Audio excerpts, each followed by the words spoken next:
Mercredi 5 septembre 2012, à la une de l'actualité, bientôt un pont digne de ce nom sur le Komo à Kango. La structure prend progressivement forme. Réponse concrète des usagers de la Nationale 1, préoccupation des hautes autorités de ce pays. Et puis, dur de passer un coup de fil et d'avoir son correspondant entre saturation et messages promotionnels ou arnaques. Les maisons de téléphonie mobile présentent de réels dysfonctionnements et ne communiquent pas assez. Un sujet traité ce soir par Joyce Lorna Awangi. Pierre Claver est là pour les images. Mesdames, Messieurs, bonsoir. Merci d'avoir choisi Gabon Télévision pour vous informer. Il est 20h à Ibunji. C'est une petite bourgade située dans la province de Logoué-Lolo. Nous ouvrons cette édition d'information avec le renforcement de la coopération bilatérale entre le Gabon et la Grande-Bretagne. C'est ce qui justifie l'audience que le numéro 1 gabonais a accordée aujourd'hui au diplomate britannique Nick Jocelyn Fouba, Anissé Sambaboubou de la presse présidentielle. Le renforcement de la coopération était au cœur de cette audience que le président de la République, Ali Bongo Ondimba, a accordée à l'ambassadeur de Grande-Bretagne au Gabon. L'axe Libreville-Londres se porte bien et les dirigeants des deux pays partagent ensemble plusieurs points.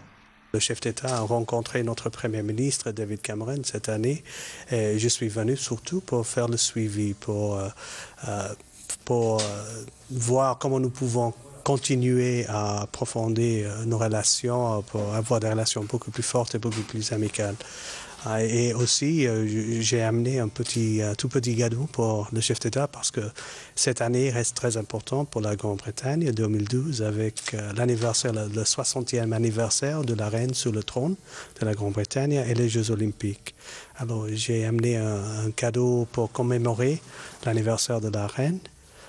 Et pour discuter, par exemple, la coopération entre les deux pays dans les relations extérieures et dans le commerce surtout. Lors de cette audience, le diplomate anglais n'a pas manqué de féliciter le chef de l'État Ali Bongo Ondimba pour toutes les actions entreprises. Ça fait 3 ans que je suis l'ambassadeur non résident. Je suis venu la première fois en janvier 2010 et après ça, je suis venu plusieurs fois. Et j'ai profité de voir un pays qui évolue très vite, qui a une vision pour l'avenir, cette vision de 2025 pour devenir un pays émergent. Et je vois que le développement partout. Libreville, surtout, a beaucoup changé en 2 ans. Et je vois avec ces projets d'infrastructure, ces projets pour Gabon vert, par exemple, ça me semble un pays qui montre vraiment la priorité de développer pour créer des emplois pour les jeunes. La rencontre du palais du bord de mer s'est déroulée en présence du conseil diplomatique du président de la République, Jean-Yves Thiel. Le diplomate britannique a quitté le palais présidentiel satisfait d'avoir échangé avec le chef de l'État Ali Bongo Ondimba. Sous la haute présidence de son Excellence Ali Bongo Ondimba, président de la République, chef de l'État, le Conseil des ministres se tiendra le jeudi 6 septembre 2012 à 11h dans la salle habituelle au palais de la présidence de la République. Tous les membres du gouvernement présents sur le territoire national doivent prendre part à cette réunion. Nous y reviendrons. Et puis, réponse concrète aux préoccupations des usagers de la Nationale 1 pénalisés par les travaux sur le pont de Kango. La structure préfabriquée en Italie prend progressivement forme sur les lieux. Bienvenue Miko Armand Boupende, Cédric Aleka de la presse présidentielle. Sur le pont de Kango, en cet après-midi de septembre, le trafic routier ne connaît pas une forte affluence. L'atmosphère particulièrement calme et perturbée par le passage des véhicules et le bruit des engins de la société italienne en charge de la construction du nouveau pont.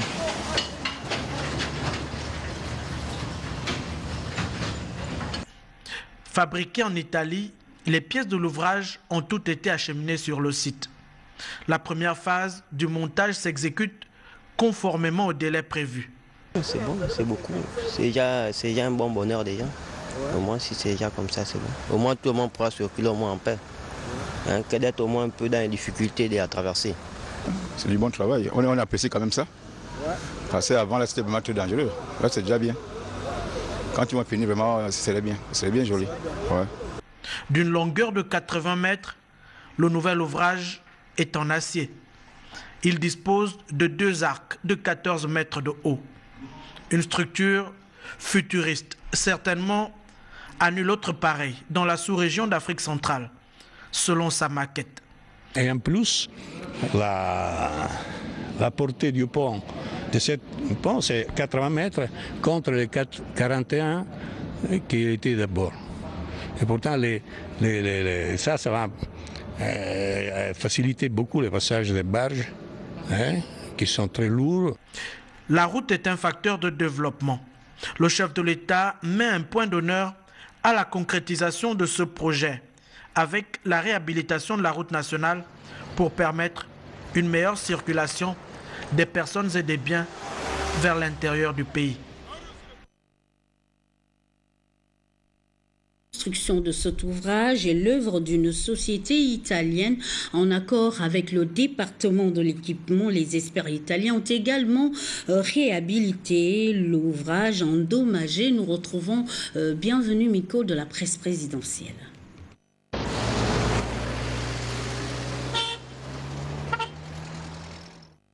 Du feu rouge au feu vert, sur le pont de Kango désormais, la circulation est alternée. La mise en place de ces feux de signalisation est l'œuvre de la société italienne en charge de la construction du nouvel ouvrage.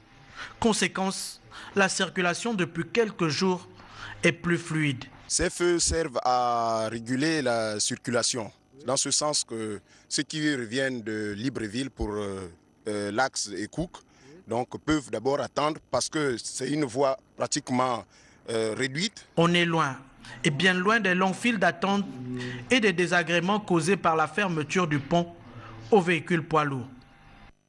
Non, ce n'est plus comme avant, parce qu'avant, tous les camions passaient ici, les 10 roues, tout. Mais là, maintenant, comme ils ont ouvert un peu sur le pont, ça, en tout cas, ça nous soulage un peu. Bon, la seule chose qui nous dérange, c'est l'eau. Si tu trouves que l'eau est descendue, si la marée est descendue, tu es obligé d'attendre. La fréquence des rotations des barges de la société Robert Marine Service a fortement baissé.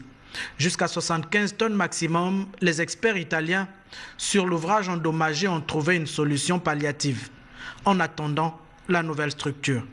Ça a vraiment modifié un peu toutes les tracasseries qu'on vivait sur le terrain. Pratiquement les semi-remorques et tout, même jusqu'aux canters, les mini-porteurs, les poids légers, étaient obligés d'attendre. Or que là, ils ont essayé de mettre, donc de solidifier un peu, juste provisoirement, pour que jusqu'aux semi-remorques peuvent passer, mais à vide, totalement à vide. L'heure ici est bien à la détente, au sourire. De la parole à l'acte, le pont sur le Como se construit sereinement. Avec la qualité des pièces, l'expertise des ingénieurs italiens et la détermination du président de la République, c'est certainement un chef-d'œuvre qui devrait bientôt se dresser ici sur les eaux du Como comme un symbole entre le passé. La construction du pont de Kango retient l'attention des plus hautes autorités de ce pays. Et pour avoir un pont futuriste digne de ce nom, le Gabon a eu recours à l'expertise italienne et c'est dans ce cadre qu'une délégation gabonaise était récemment au siège de cette entreprise pour s'imprégner de son fonctionnement. Pour ce reportage, nous retrouvons Bienvenue Miko. Créée en 1989, la société MAEG est la sous-traitante de la Sericom pour la réhabilitation du pont de Kango. Exerçant dans le domaine de la construction en acier, elle s'est affirmée par sa position comme l'une des entreprises leaders dans la conception, la fourniture et la mise en œuvre des charpentes métalliques lourdes. Comme vous voyez, ça c'est la poutre inférieure. Et là-bas, on a l'arc qui serait préassemblés dans cette usine. Une première partie du pont part avant la fin du mois de mai, la deuxième avant le 15 juin, avec après 40 jours de navigation, ils seront débarqués à Libreville et envoyés à Kango pour le montage. D'expérience et de savoir-faire reconnus au niveau national et international, la société en charge du nouveau pont de Kango compte à son actif plusieurs ouvrages d'art d'envergure à travers le monde. Le suivi de la commande, le service après-vente et le certificat de contrôle qualité constituent la garantie de la qualité de l'œuvre en construction. Le chef de l'État et le gouvernement de la République font le choix de l'expertise et de la solidité pour le pont de Kango. Nous avons tenu compte des poids mobiles, hein, selon les normes européennes. Hein, et nous avons tenu compte du choc de 500 tonnes, hein, sur la pile causée par les barges. Pourtant, même si une barge va cogner sur une pile, hein, une barge de 1000 tonnes à 5 nœuds, etc., et les piles résistent. La structure, prévue pour durer un siècle, devrait bénéficier d'une cure de maintenance tous les 15 ans.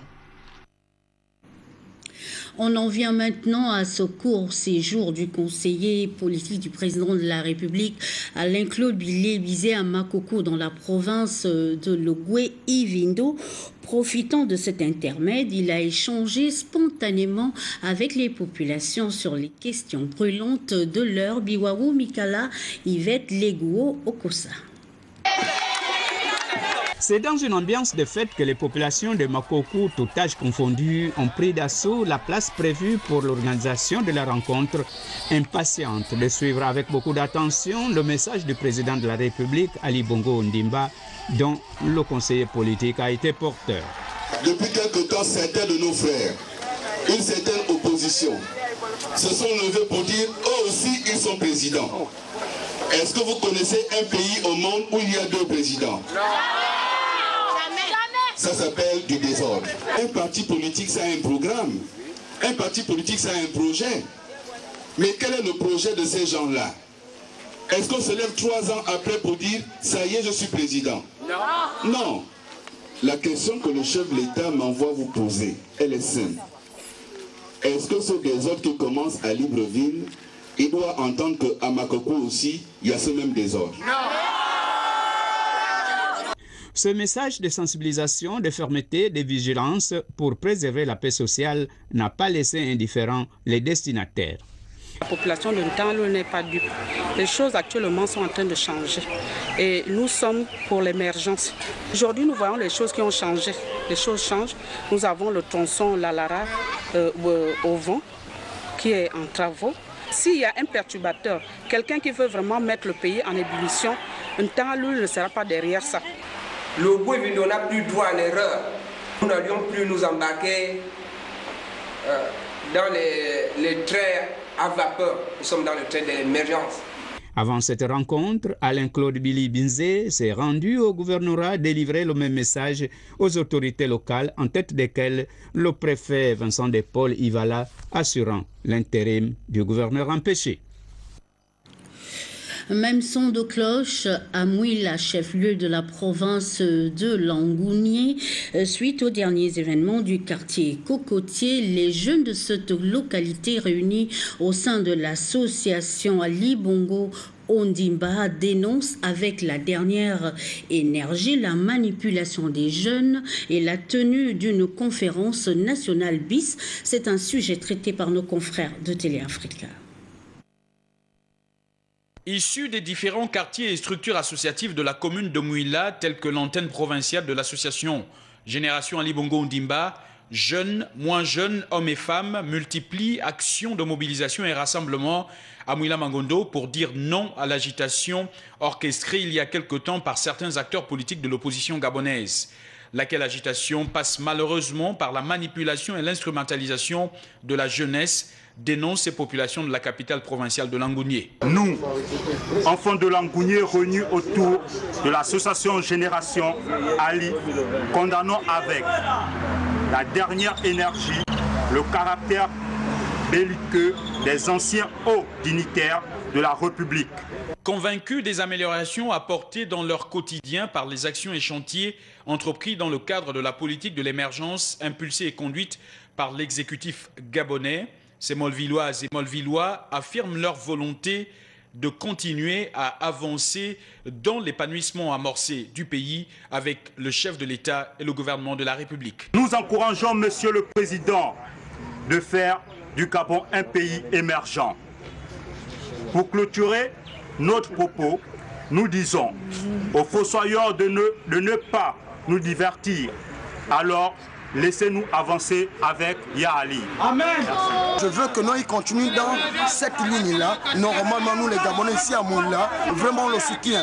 Et vraiment ce qu'il fait, nous sommes contents ici à Moula. D'où l'appel de ces derniers à la préservation de la paix et la stabilisation, notions et valeurs sans lesquelles le développement ne peut se faire. Nous nous excusons pour la qualité de ces images. À Libreville, la capitale gabonaise, le sénateur du département du Komo-Kango, Gabriel Eyege Ekomié, auditionné par la commission ad hoc du Sénat chargée d'examiner la demande de lever ou non de l'immunité parlementaire de l'élu du Komo-Kango. Le sénateur incriminé était accompagné de ses conseillers Guy Roger Lendira et Hilarion Rakumbu. Présidé par le vénérable sénateur René Randebeno Konike, la commission ad hoc du Sénat chargée d'examiner la demande de la levée ou non de l'immunité parlementaire du sénateur du Komo-Kango, Gabriel Eyege Ekomié, a auditionné le sénateur incriminé en présence de ses avocats, Maître Francis Nkeya et Gisèle Eyoué, en vertu de l'article 38 de la Constitution et des articles 71 et 72 du règlement du Sénat. Face au vénérable sénateur, les avocats et le sénateur incriminé ont répondu à toutes les interrogations et questions possibles posées par les membres de la commission ad hoc sur ce dossier instruit par le ministère de la Justice. Un échange de plus d'une heure qui a donné l'occasion au sénateur Gabriel Eyege Ekomié et à ses avocats de donner leurs arguments, d'édifier et d'expliquer aux membres de la commission ad hoc leur part de vérité sur ce dossier. Pour Maître Francis Nkeya et Eyoué Gisèle, leur client est serein car le dossier n'a pas respecté les principes de base de la levée de l'immunité parlementaire. Le dossier est vide, précisent les avocats. Ce qui s'est passé réellement, c'est que le procureur général a préparé une correspondance qu'il a adressée au ministre de la Justice. Le ministre de la Justice a préparé une autre correspondance qu'il a adressée au bureau du Sénat. À partir de ce moment, le bureau du Sénat n'a pas la capacité d'apprécier le sérieux de cette procédure, le caractère loyal et sincère de cette procédure. Il n'est pas demandé au Sénat, au bureau du Sénat, de juger du fond de l'affaire, c'est-à-dire de la culpabilité ou de la responsabilité pénale de ce monsieur. Il est demandé au Sénat de vérifier le caractère sérieux, loyal et sincère de la demande. Notre client est serein et la levée d'immunité parlementaire qui était demandée sera purement et simplement rejetée parce qu'elle n'est pas sincère, surtout que monsieur Pombo a déjà été jugé, il a été condamné à perpétuité. Donc je ne sais pas comment on va faire pour recommencer le procès. Pour qu'il y ait un procès équitable, on doit juger les principaux accusés et les complices et commanditaires en même temps. Comment sur le plan procédural, ce sera encore possible? Et on ne peut pas juger M. Pombo deux fois. Les conclusions de la commission ad hoc chargée de lever ou non l'immunité parlementaire du sénateur du Komo-Kango seront portées au bureau du Sénat, lequel statuera conformément à l'article 38, alinéa 2 de la Constitution gabonaise au plus tard le 31 octobre prochain. Au palais Léomba, siège de l'Assemblée nationale, le président de cette institution a conféré avec le premier vice-président du Parlement panafricain le compte rendu d'Henri Nestor Njavé, Tim Boulende. Roger Nkodo Dang, le premier vice-président du Parlement africain, est porteur d'un message d'amitié et de fraternité de l'honorable Aimé Djibril Kabaye, le président de l'Assemblée nationale du Cameroun, à son homologue du Gabon, M. Guizou Badama. En lieu et place du président de l'institution empêché, c'est le premier vice-président, le professeur Daniel Unaoundo, qu'accompagnait le 6e vice-président, Mme Denise Mekan, qui a réceptionné ce message. Pour la petite histoire, le président de l'Assemblée nationale du Cameroun avait sollicité le Gabon pour un soutien de la candidature camerounaise au bureau du Parlement africain, ce que le Gabon avait fait en sa qualité de père fondateur. En effet, les députés du Gabon, que ce soit du Sénat ou de l'Assemblée nationale, ont appuyé avec la dernière énergie ma candidature, ce qui a abouti à mon élection au poste de premier vice-président. Sur ce, je me devais en retour de venir remercier le peuple gabonais à travers les deux présidents des institutions pour cette marque de fraternité qu'ils ont voulu manifester envers le Cameroun. Ça ne pourrait être autrement au regard des excellentes relations qui unissent nos deux pays. Et je suis donc venu vous dire merci et vous remettre ce pli du président de l'Assemblée nationale. Créé en mars 2001 à Sirte en Libye par un traité, le Parlement africain s'efforce de suivre au niveau politique le déroulement des activités des différents États membres au niveau législatif et sur le plan consultatif. Il peut être consulté sur divers domaines politiques, sociaux, culturels pour, in fine, donner des avis sur ce que les autorités politiques du continent peuvent avoir comme orientation de la part des parlementaires. À cette audience, le premier vice-président du Parlement africain était accompagné de son Excellence, M. Samuel Mvodo Ayolo, l'ambassadeur du Cameroun auprès de la République du Gabon.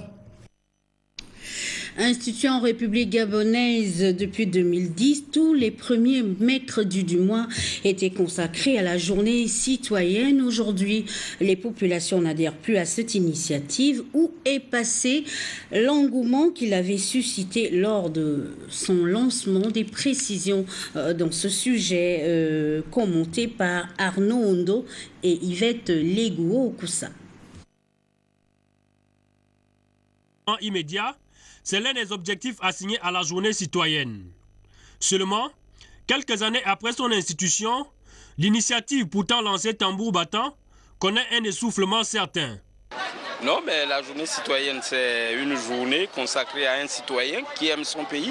Mais aujourd'hui, tout le monde oublie. C'est un feu de paille.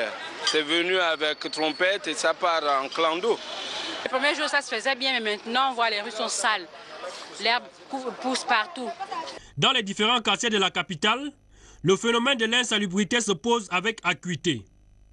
Les mairies, censées vulgariser cette journée auprès de la population de leur arrondissement respectif, croupissent pour certains dans les hautes herbes. Je vous dirais que la journée citoyenne, qui a été instituée par le gouvernement gabonais, elle n'est plus suivie. Mais puisque nous n'avons pas de budget, qu'est-ce qui peut être prévu?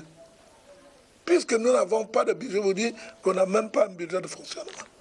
Mais seulement le maire essaie d'entretenir la mairie dans un état de propreté. Heureusement, certains citoyens ne manquent pas de propositions. Le chef de brigade ou le préfet faisait le tour dans les quartiers. Et quand ton quartier n'est pas nettoyé de ta maison, on paye une amende à l'époque. Ils ne suivent pas, le président a dit de faire, ils ne font pas. Il faudrait encore que le président se lève, qu'il tape la main sur la table.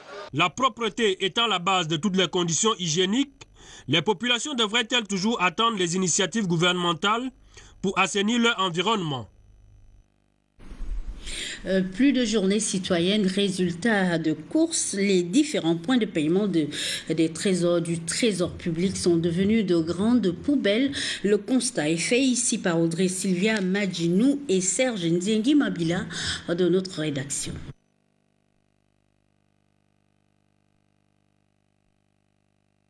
Reçu par-ci, coque d'arachide par-là et installation électrique vieillissante. C'est l'image que présentent aujourd'hui les points de paiement du trésor public. La situation de ces cabines de paiement qui rendent d'énormes services aux agents de l'État en facilitant les transactions financières ont intérêt à subir une cure de jouvence qui, par la même occasion, sécuriserait les lieux. C'est quand même déplorable pour certaines personnes qui se mettent toujours à venir faire de n'importe quoi dans des lieux où nous sommes quand même censés avoir garder de la propriété dans ces lieux-là. Peut-être de dire aux agents de veiller en sorte que lorsque des gens viennent pour retirer leur argent, qu'ils laissent les salles bien propres comme toujours. Vivement que le département en charge de ces points de paiement mette un accent particulier sur l'hygiène et le renouvellement des installations électriques, les agents de l'État eux-mêmes qui fréquentent ces lieux doivent faire preuve de civisme et de responsabilité. Vous l'avez sûrement constaté, il devient de plus en plus difficile d'avoir un correspondant au bout du fil à Libreville. Des perturbations de réseau à n'en plus finir. Les opérateurs de téléphonie mobile qui se frottent les mains et ne communiquent pas assez. Le sujet est traité ici par Joyce Lorna Awangi.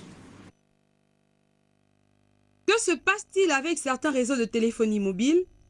C'est la question que se posent les populations abonnées de ces maisons. Et pour cause, les perturbations téléphoniques récurrentes enregistrées depuis quelques semaines déjà. C'est un facteur très déterminant dans la vie sociale des personnes. Il est inconcevable que moi je charge de mon téléphone et que je souhaiterais appeler quelqu'un et je ne puisse pas l'appeler. Je pense que ça interpelle un peu les autorités à avoir un regard assez particulier sur ces maisons de téléphonie mobile et que ce dysfonctionnement-là s'arrange. En plus des perturbations, les multiples messages d'arnaque promotionnels qui laissent certains consommateurs sans voix. Des messages promotionnels et même des appels venant de l'étranger qui ne disent presque rien, qui nous bouffent même de crédit. Ça nous dérange énormément. C'est pas la joie. On a constaté que les maisons de téléphonie mobile au Gabon se comportent ainsi. C'est comme les bêtises viennent de m'envoyer les messages de double crédit. J'ai pu acheter les unités. Les unités, tu vas vraiment 2000, ça vient à 4000, mais tu appelles juste un coup de fil, tu sais 4000, ça pas comme ça. Bon, moi, je vois que ça, c'est le mensonge. Hein. Il paraît donc urgent que ces opérateurs de téléphonie mobile prennent leurs responsabilités pour que ce désagrément causé à la population soit réparé et aussi pour que cesse la publicité et les promotions mensongères. La crédibilité de leur image de marque en dépend. Dans tous les cas, nous allons revenir sur ce sujet au cours de nos prochaines éditions d'information. Juste le temps de signaler que les épreuves écrites du concours d'entrée à la BBS, BGFI Bank Business School, épreuves qui ont vu la participation des candidats venus de diverses écoles de la capitale. Ces épreuves ont démarré aujourd'hui. Le reportage est de Cabrel Guilin Lemami et Jean-Michel Boudéan. Écoles supérieures de la capitale qui ont planché sur les épreuves écrites dans le cadre de la deuxième session du concours d'entrée à la BBS, BGFI Business School, pour l'année académique 2012-2013. Ce concours permet d'apporter une somme de connaissances fondamentales dans des disciplines de gestion et banque. Au sortir de ces épreuves écrites, les candidats ont livré leurs sentiments. Ça va, en principe tout était abordable, on a pu dire ce qu'on a pu et on espère maintenant que les résultats seront bons en principe. C'est abordable, un sujet d'actualité en tout cas, pas difficile. Donc on attend juste la fin maintenant. J'espère que j'ai bien travaillé et que je réussisse à obtenir mon admission à l'école BGFI Business School. C'était relax, abordable, un sujet d'actualité comme tous les autres. La BBS est un établissement privé d'enseignement supérieur créé en 2008 par le groupe BGFI Bank.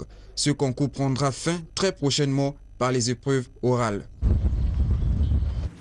Voilà, nous recevons sur ce plateau un habitué, M. Mick Boubeba Londo.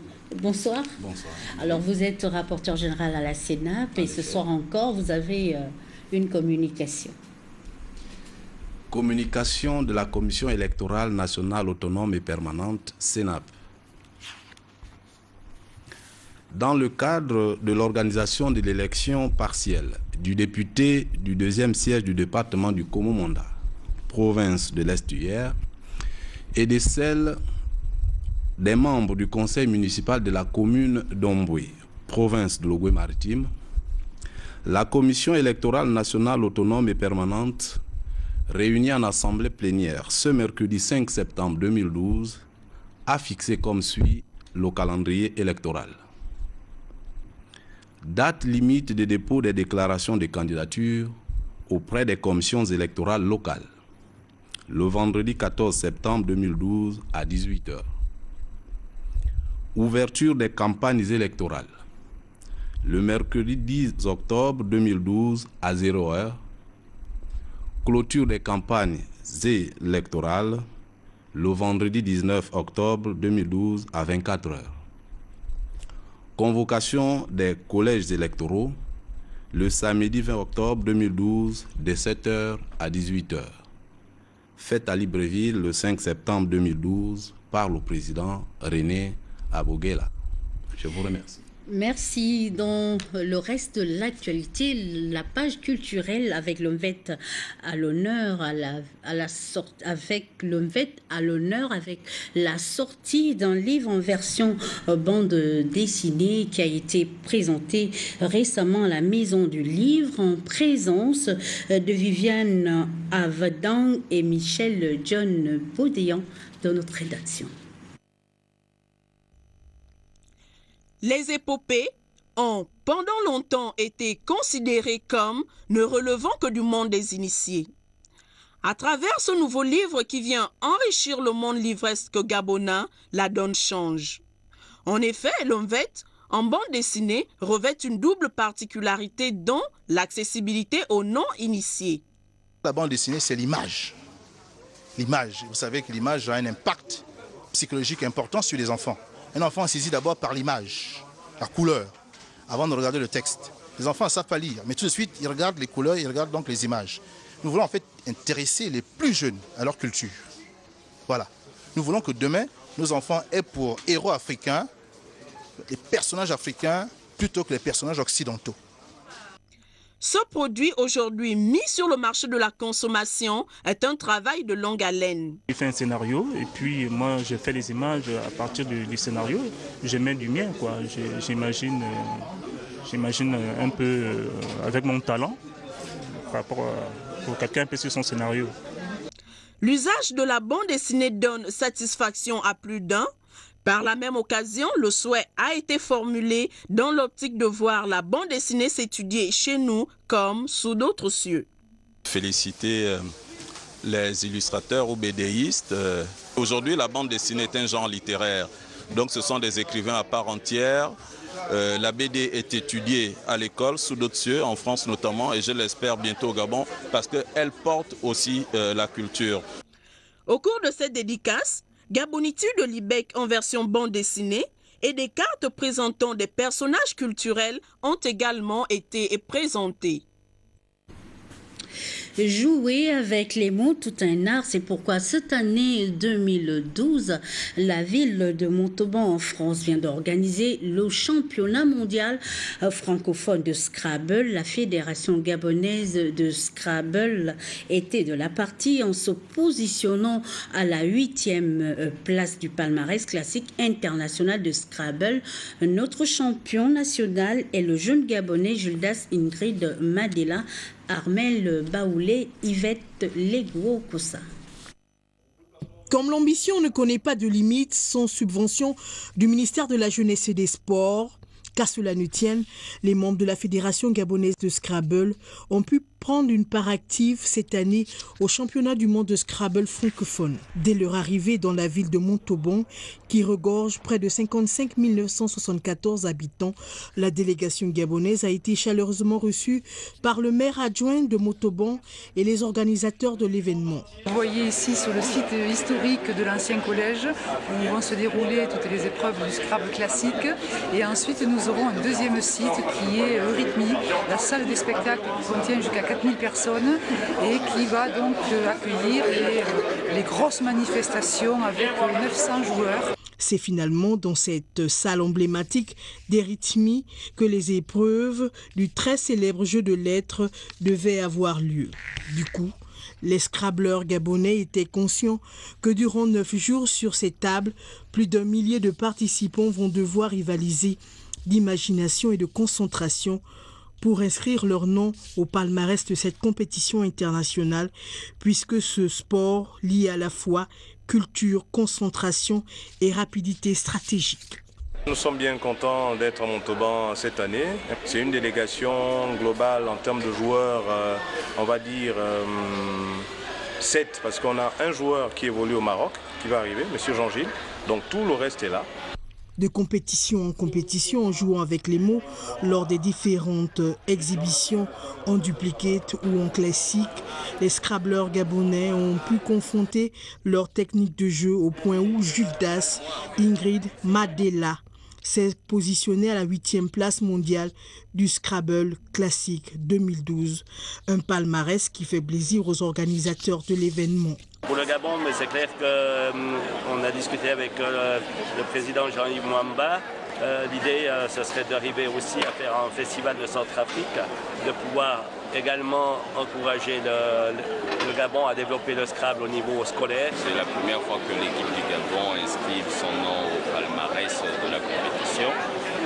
Ensuite, sur le plan personnel, c'est une fierté pour moi dans la mesure où j'ai eu l'occasion de me frotter à de nombreux grands joueurs de la discipline et je suis heureux de constater qu'au finish, je figure parmi les 10 meilleurs.